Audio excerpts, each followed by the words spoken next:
right, vazhinji vanonga vachinetsekana kuti iwe but ZANU-PF iri kufarira here amendment bill number 3. ZANU-PF iri kusapota here amendment bill number 3.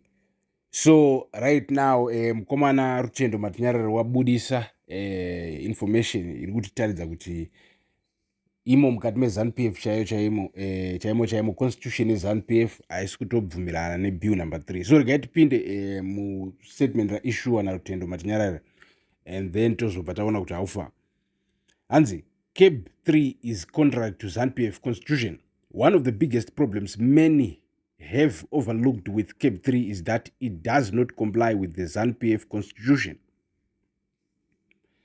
Ndobva apinda kumberi mukomana akutaura kuti in what ways does it not comply with the ZANU-PF constitution? And hanzi, 1, according to a recording of President Mnangagwa in 2024, ZANU-PF's constitution allows only 2 5-year terms for the president and first secretary. As a consequence, the current CAB 3 bill that was submitted by ZANU-PF is contrary to its own constitution because President Mnangagwa is not eligible to be president of ZANU-PF at the next Congress in 2027 unless the constitution is first amended by Congress. So, nyaya term limits inova iri also mu amendment bill number 3. Nyaya term limits iri kunzi irimo also mu constitution yeZANU-PF pachayo. Tichanyatso kupinda mu constitution yeZANU-PF mu Zimbabwe. So gara pana bozi pachanakidza. Regai timbopedza zvatagwana kuti takupedza. Zanzi number 2. Furthermore, the conference resolution that is being pushed as CAB 3 was not ratified by Congress, meaning that this resolution, and by deduction, the bill has not been legally approved by ZANU-PF.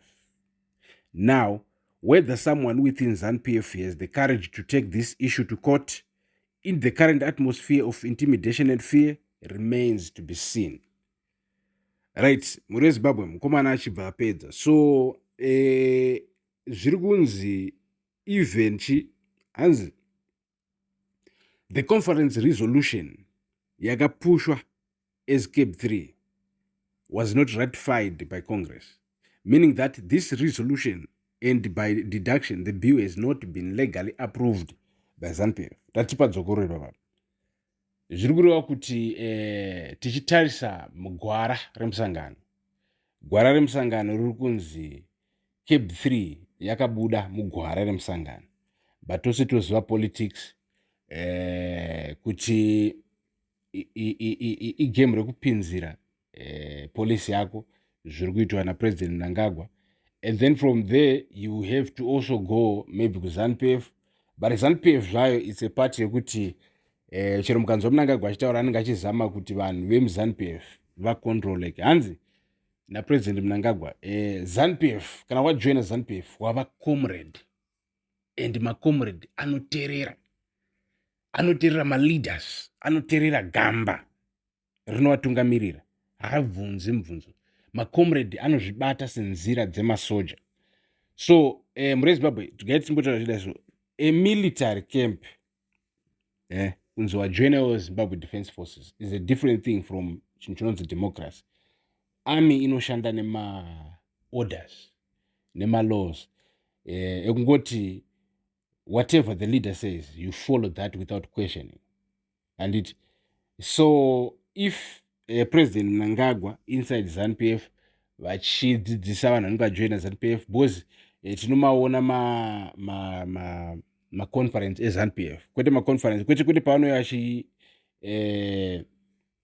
vachikampena paipa, haiwa kana vari mukati nevamwe veZANU-PF tinovanzwa vachitaura zvokuti kana wajoina ZANU-PF uri mucomrade anoteerera, famba negwara. Ariti. So ndo here constitution yeZANU-PF iyoyo. Tienda kutarisa ndo here constitution yeZANU-PF because pane zvakanyogwa pasi, zvakabvumirwa napasi, kuzoitawo character yaleader and what he pushes, but those two things are different. Leader unokwanisa kuenda way far from the constitution, and when he does that, when he goes far enough, ndo pamunozonzwa paya pachitwa votes of no confidence and what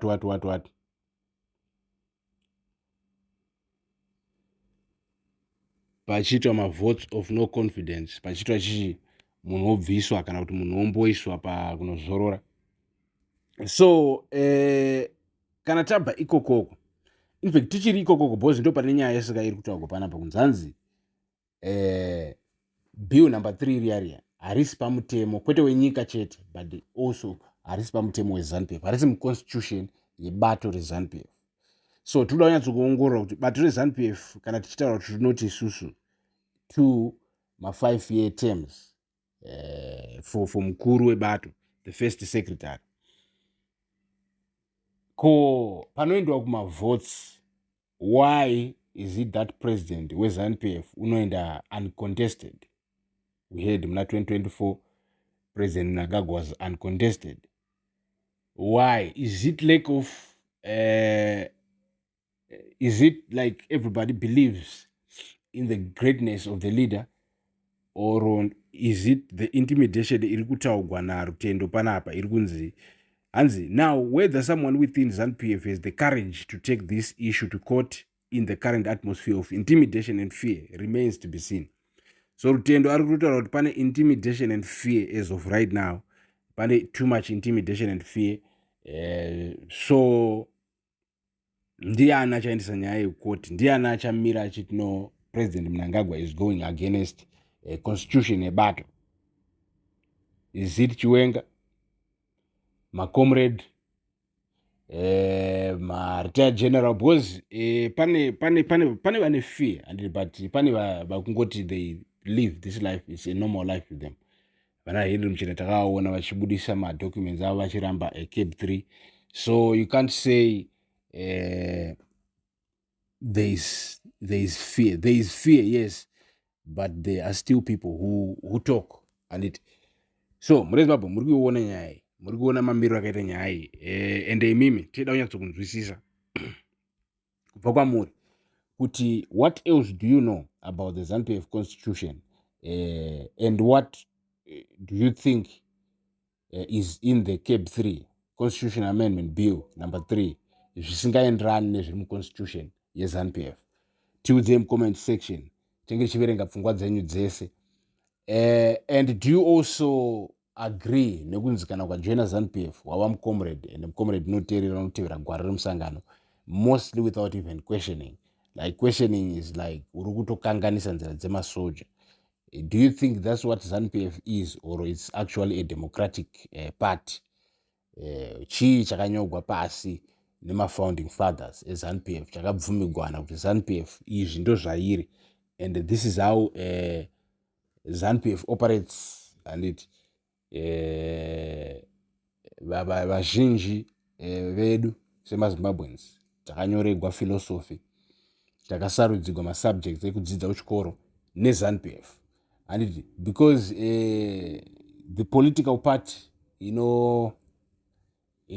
create a state, because remember pakatogwa nyika kubva kunana Smith, vakomana vakauya an African government with a blueprint of an African government and African minds, what kind of education is important for these people. Ndo zvavakaisa muzvikoro tikadzidza, yanga iri ZANU-PF ichinyora zvinhu zvese. So wakazvitarisa iwo, what were they trying to do? Were they trying to really build a democracy or an autocracy?